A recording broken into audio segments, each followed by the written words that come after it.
Well, the numbers don't lie. There is a crisis on our southern border, and Republicans are ready to hold President Biden accountable.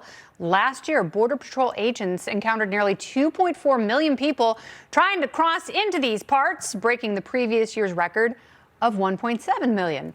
And in just the last 4 months, there have been over 300,000 known gotaways. That's almost 2,500 a day. Well done.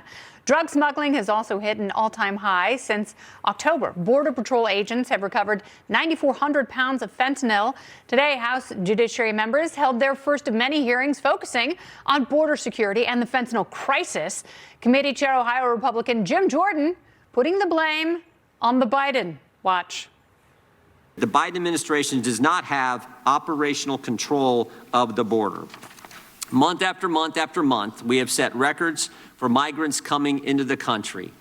And frankly, I think it's intentional. I don't know how anyone with common sense or logic can reach any other conclusion. Under President Trump, the border was secure. Under President Biden, there is no border. And Americans are paying the price. Jim Jordan loves border security and hates coats. Democrats, on the other hand, saying there's nothing to see here. It's fine. The fentanyl crisis is not happening where you all are claiming it's happening. And it's not Biden's border crisis. This has been a crisis for over half a century. The issues that we are talking about today require my Republican colleagues to tell a lot of statements that aren't true. The reality is there is no invasion. There are no hordes of invaders. Our borders are not being overrun by dangerous criminals. All evidence to the contrary, madam. So are these people blind or just collectively awful? Joining me now to discuss, California Republican Congressman and House Judiciary Committee member Tom McClintock. Congressman, welcome back to the show. Well, thanks for having me back, Kennedy. So let's talk about Ted Lieu a little bit. Ted Lieu, he was very interesting. He said that, it's been a border crisis for the last 50 years. And he's right. There has been no administration that has really successfully tackled this problem. But I think we have seen what's going on at the southern border. And you've had a lot of other Democrats admit this, that it has gone from a problem to a crisis. It hasn't always been a crisis. Why did they squander their majority and not do anything about it? Well, as Jim Jordan said, I think that the Democrats are very deliberate in the policies that they're pursuing. This is not incompetence. This is a deliberate effort to move millions of illegal immigrants into our country. I have to disagree on one point, and that is that the border was secure in the final days of the Trump administration. We were nearing completion of the border wall.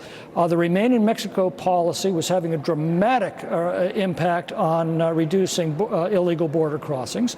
And ICE was actually enforcing court-ordered deportations. On Inauguration Day, Biden reversed all of those policies. You gave one set of statistics. Let me give another. Since Inauguration Day and Biden reversing those policies, this government has deliberately admitted into this country about 1.7 million illegal aliens and trafficked them to every community in this country. And while they've been doing that, the Border Patrol has been distracted changing diapers and taking names. We've seen 1.2 million known gotaways cross the border into our country. That's 2.9 million illegal immigrants who have been brought into this country under these policies since Inauguration Day. 2.9 million. Kennedy, that is the entire population of the state of Mississippi, and it's getting worse.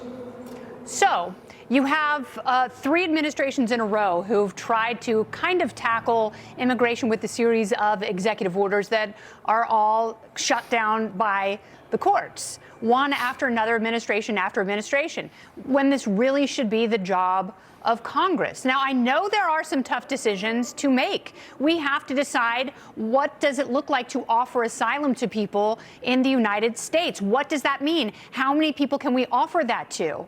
Who qualifies for it?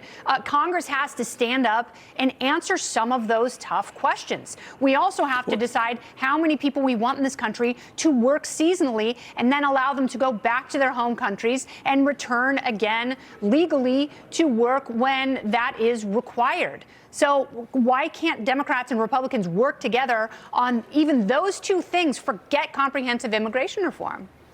Well, a number of responses. First of all, when I met with Border Patrol agents, rank and file agents, a few months ago at the Yuma sector, I said, we're the Congress. We can't enforce laws. we can write laws. What laws do you need us to write to make your jobs easier? And what they said unanimously is it's not a question of writing new laws, it's a question of enforcing our existing laws. And we saw the Trump administration do that, and we saw the success they had. The other thing they told us, and this was shocking to me from federal employees, don't send us any more money, because all that money is going to be used for is to process illegal immigrants faster into our country. And if you look at the testimony from the Democrats in today's hearing, they made that very clear. That is exactly what their objective is, to more quickly and more efficiently move illegal immigrants into our country. Now, you tell me how our schools are improved by packing our classrooms with non-English speaking students, or our hospitals are made more accessible by packing emergency rooms with illegals demanding care. How are our communities made safer by introducing cartel gangs into them? How are working Americans made better by flooding the market with cheap illegal labor? And for that matter, how is our social safety net improved by putting millions of impoverished, dependent immigrants who are here illegally into a system that's already cracking under the burden? Well, I agree with you that there are three distinct areas which have to be covered. One is border enforcement. This administration has obviously abdicated that responsibility. But you also have the immigration system. It is confusing, it is overwrought, and it is broken. That's why people come here illegally. They want to come here. That is the role of Congress. And then you have the other side of it, and it's people wanting to come here, good people, and then you have bad people. That's also the job of the federal government, to vet people who are coming into this country. I think the only way we are going to break the stalemate is if rational Democrats and rational Republicans work together to fix and recognize the different aspects of the system. And sticking their heads in the sand, it doesn't do any good. But I would also say what doesn't do any good is painting people with a negative brush. Some of them are really good people who want to come here and work harder than anyone else, because you've got young people in this country who don't want to work at all. All right, well then come here legally and obey and respect our laws. That's all we ask. Our immigration laws weren't written to keep people out. They were written to assure that as people come to America, they come with a sincere desire to become Americans. Without our immigration laws being enforced, we have no borders. And if we have no borders, we're no longer a country. And that's the issue that we're confronting. Yes, we have a package of legislation that we promised in the Commitment to America.